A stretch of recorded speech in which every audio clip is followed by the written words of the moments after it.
What's poppin', fireflies? It's the goddess of fire here, back for another fire conversation. Hot topic today is Jupiter going direct. Just a couple quick things before we get started.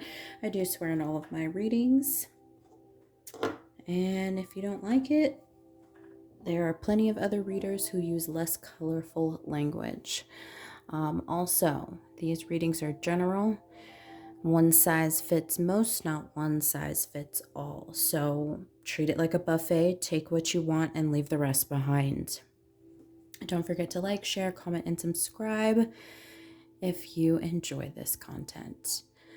All right, getting into Jupiter. Jupiter governs abundance, blessings, expansion, higher learning and higher knowledge, luck, prosperity, spirituality, and as I learned it today, it actually governs the sacral chakra, which is interesting because I honestly woke up this morning thinking about the sacral chakra. Like it was in my mind straight out the gate. And which makes a lot of sense because the sacral chakra, governs our creativity, kind of our self-confidence, how we feel about ourselves, our connection to ourselves. It's where our creativity lies. It's, our sexuality, our sensuality. It's where a lot of our power lives, to be quite honest. But I just thought that was important to mention. I do have a couple of crystals up here that are great for the sacral chakra. We've got argonite, we've got carnelian, and tiger's eye. Tiger's eye is one of my absolute favorite, and that's probably because it's a stone of luck. Yeah. So going back to Jupiter, with Jupiter in retrograde, he was really forcing us to expand inward, on a soul level. And he was really showing us where we were deficient on a soul level, what burdens we needed to drop in order for us to catch greater blessings, where we've held back in expanding our consciousness, what higher learning or higher knowledge was needed for our growth or is still needed even, and then why we feel unlucky and how we can change that, and where we are still feeling lack consciousness and how that's standing in the way of us being truly prosperous. And when I say prosperous or abundant, I'm not just talking about in a monetary sense, because we can be rich, in a multitude of other ways, rich in happiness, rich in love, rich in, resources, things like that. And then he was also challenging us to see how we felt spiritually lost and how we can get ourselves back on the right path and in a direction that feels solid for us, And another thing to mention too is Jupiter rules the sign of Sagittarius, and according to previous astrology and placements, it was also once the ruler of the sign of Pisces. So these energies that we've experienced during this, retrograde season, and with Jupiter being a retrograde, those will be amplified for those particular signs. So, be sure to check your placements. It's not always just about your sun sign. Be sure you know your moon sign, your Mercury sign. And I will definitely link in the description box a resource for you to be able to get your free birth chart. It's super good, super simple. And it gives a breakdown of everything, so you have a greater understanding of yourself and all of your planets and placements, and how, it's basically just like a recipe for you. But yeah, let's just get right into it, because as you can see here, I've got a couple of cards laid out, some oracle cards, and I do that just because it saves time for me to pull some cards and do some shuffling off camera so we can get straight into the meat and potatoes of the reading. So without further ado, let's break into it. And you guys are going to think this is crazy, And like, I chose this, but I really honestly shuffled so many times.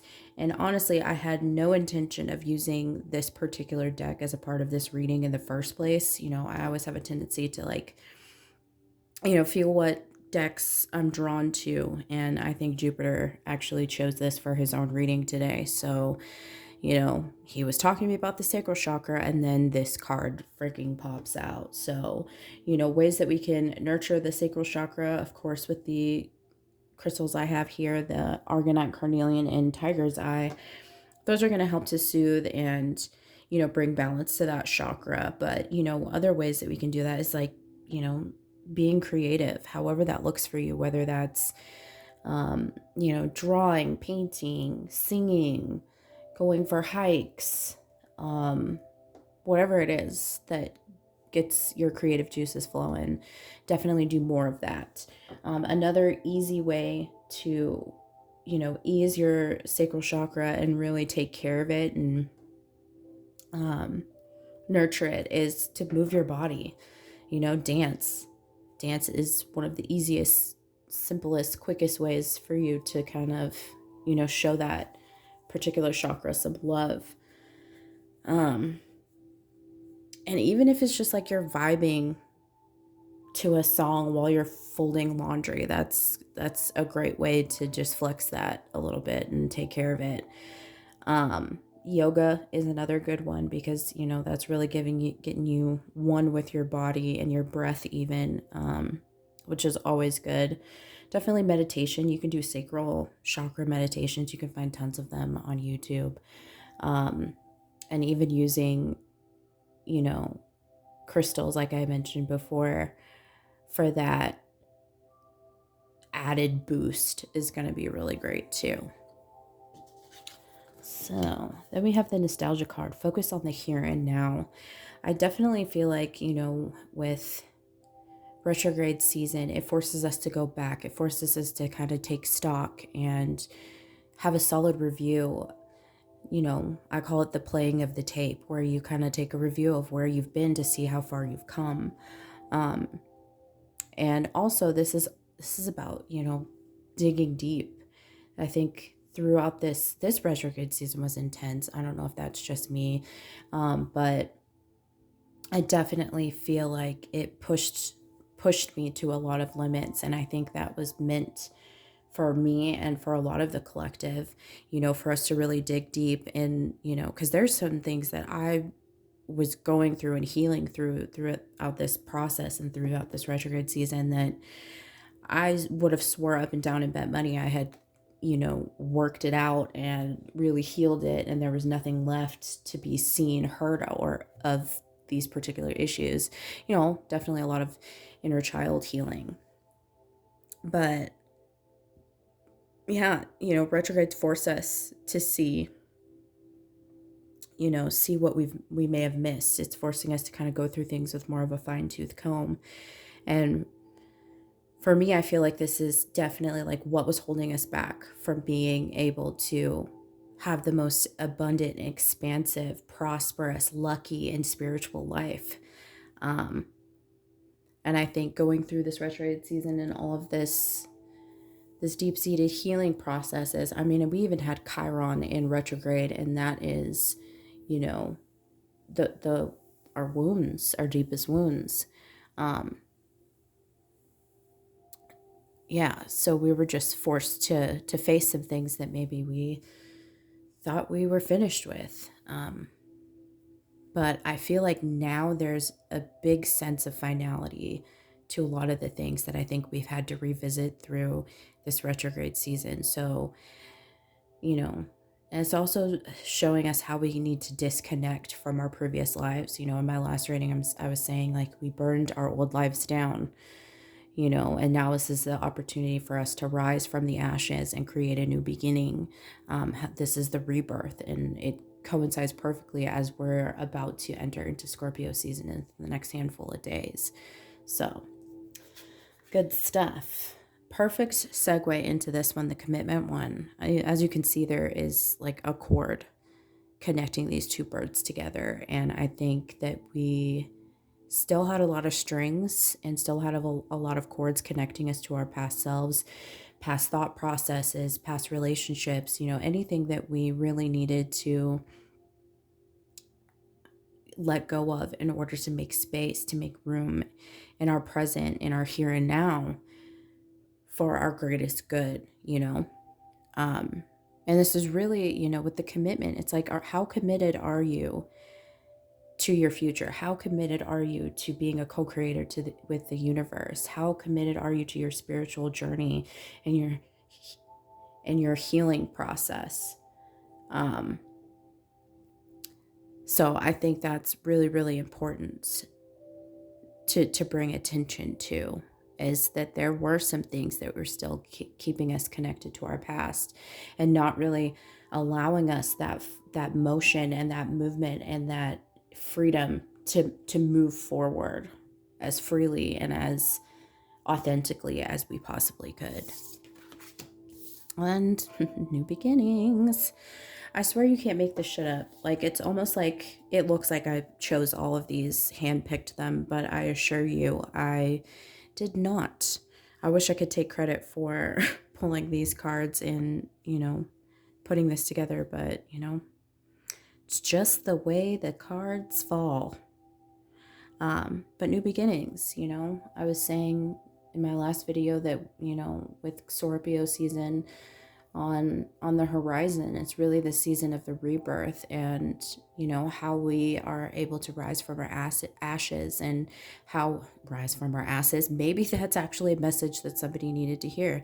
You need to rise from your ass and get things moving, get things shaking, so that we can move forward. And there are butterflies represented here. They're very, very faint, but that is giving a nod to the metamorphosis, and again to that, the death card, Scorpio energy, that ending is creating a new beginning. So we've got a lot of possibilities ahead of us. So I'm going to pull a couple tarot cards and see what we've learned with Jupiter in retrograde. Okay, that flew all the way across the room, so give me a hot second to go retrieve that. Oh, there's two that flew. Okay. Oh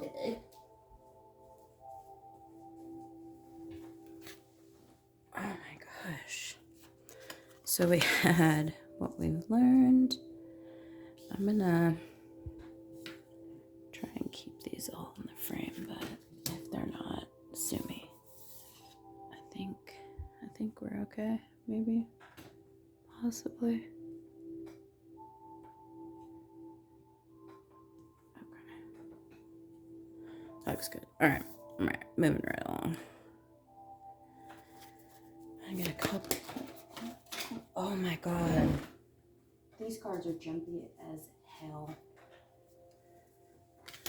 Oh, we get the death and rebirth card. I can't. Oh my fuck. Okay. I'm gonna need these cards to stop flying. Okay. Jeepers creepers. What am I, Ned Flanders? I don't even understand what just happened. Okay. So what we've learned through this Jupiter retrograde is that we have to be willing to take risks in order for us to get to the other side, in order for us to get to where we want to be, to get to who we want to be. Wow, okay. And then with the Page of Wands, I feel like with the Page of Wands, it's like, with this, you've had to learn that it's okay to be a beginner when it comes to something that you're passionate about. And I feel super called out by this card, actually, by that energy. Please excuse any background noise that you may hear, apartment living. But yeah, just understanding that it's okay to be a beginner.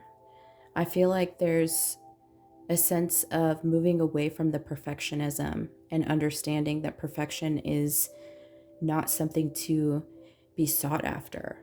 Practice makes progress, not practice makes perfect. I really hate that saying. I had a old coworker say practice makes progress, and I really took that and ran with it because it's the truth.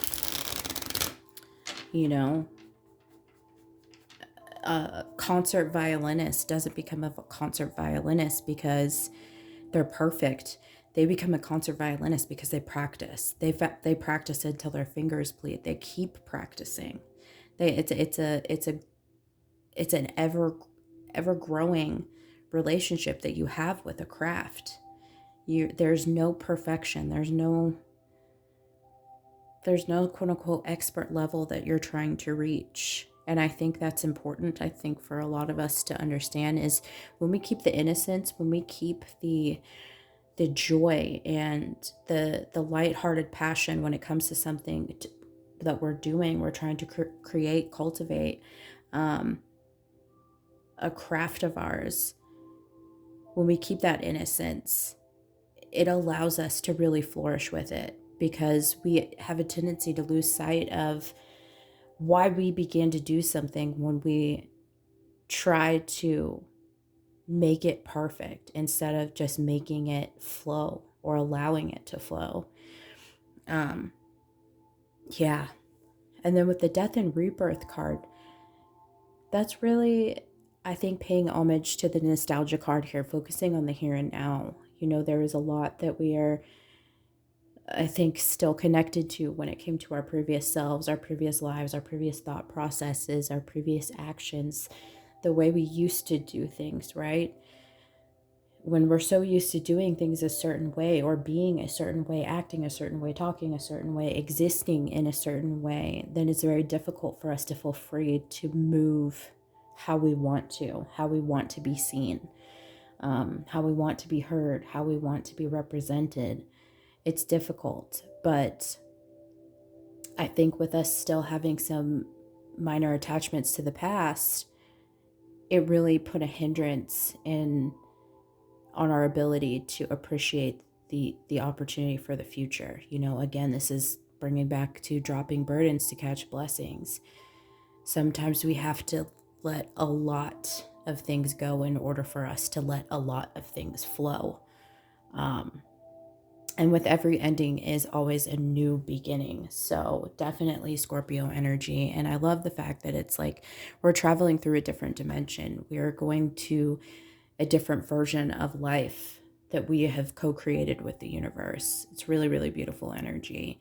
13 breaking down numerically as a number 4, and that's just all about harmony and stability. So we're coming into this energy after learning how to grow through this energy. And then with the King of Wands, that's really a lot. That feels like Jupiter's energy. I mean, and it's also about, I think this is calling to our inner fire as well. I take the King of Wands also to represent our inner masculine energy a lot of the times, because, you know, our inner masculine is action oriented, and that embodies, you know, fire energy, Aries, Leo, Sagittarius. We've got Jupiter going direct, and that rules Sagittarius. We also have the Aries full moon coming up in a couple of days. So that, I think, is going to be a real Kickstarter for the next phase, for your rebirth. Wow, this is really beautiful energy. Now I want to see what we are beginning to explore now that Jupiter is going direct. We know what we learned, but what are we exploring? Creation, manifestation with the Empress card. Okay.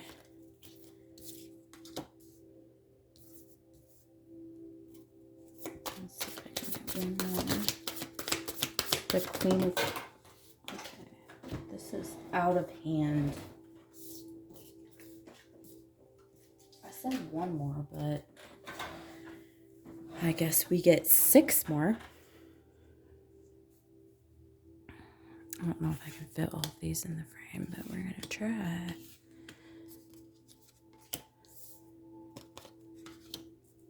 Oh.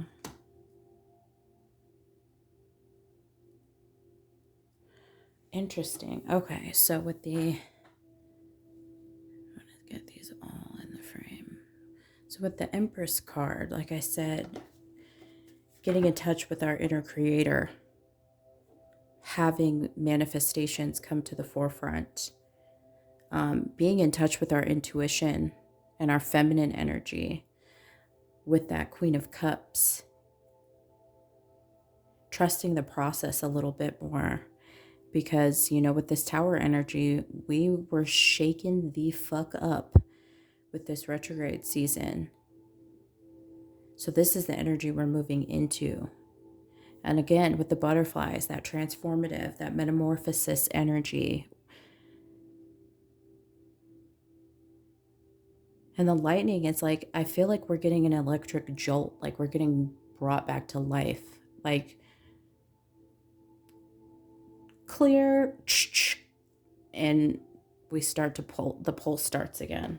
That's such an interesting way to put it. And we're getting out of this stagnant energy. We're done waiting for things to happen. And now we're at the stage where it's like, okay, I think it's time I have to make this happen. Because it looks like she wants to go somewhere. She wants to travel. She wants to move. She wants to get there. But she's waiting for it to come to her instead of going out to seek it, to get it herself, to create, to co-create with the universe. And then the hanged man energy is definitely this, we're coming away from the stagnant energy. All of these planets, including, you know, Jupiter in retrograde, has kind of given us like this standstill. Like we're just waiting for something to happen. Again, same energy as this Two of Wands. We're just waiting for things to happen. We're feeling sorry for ourselves, like we missed the boat on something, and we're done feeling that way. We're done feeling like we can't have exactly what we want. And now it's like we're doing the research. We're making things happen for ourselves.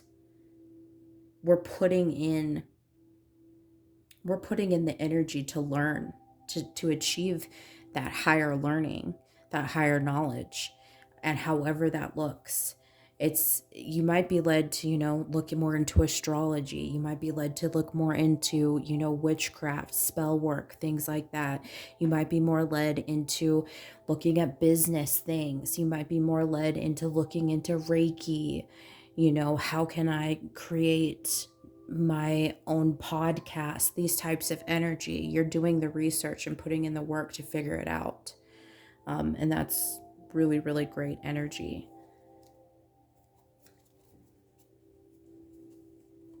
And now I am actually, because we're moving out of this stagnant energy, to close it out, I want to see what doors the universe is going to have us opening, that Jupiter is going to have us opening. Okay, so distant dream. The distance calls your heart to roam free as you dare dream it. So must be it. No, I said that so fucked up.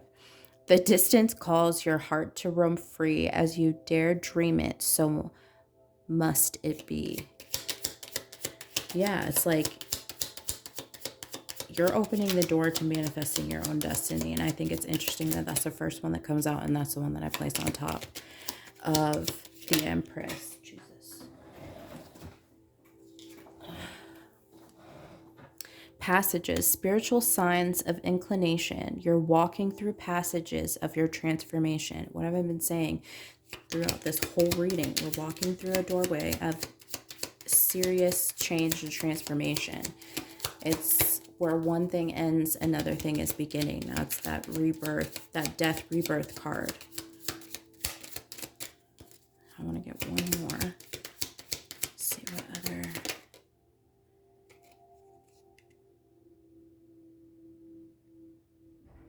Oh my God.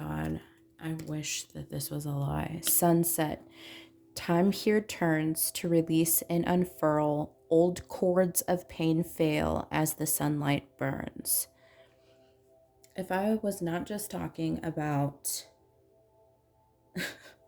cutting cords, like literally that's, sunset. The sun is setting on our old lives. Okay, and then I'm being called to pull this one from the bottom. 1111, numbers and doubles, synchronicity and 2. Don't hold back your love now. Life is meant for you. Okay, folks. This is really good.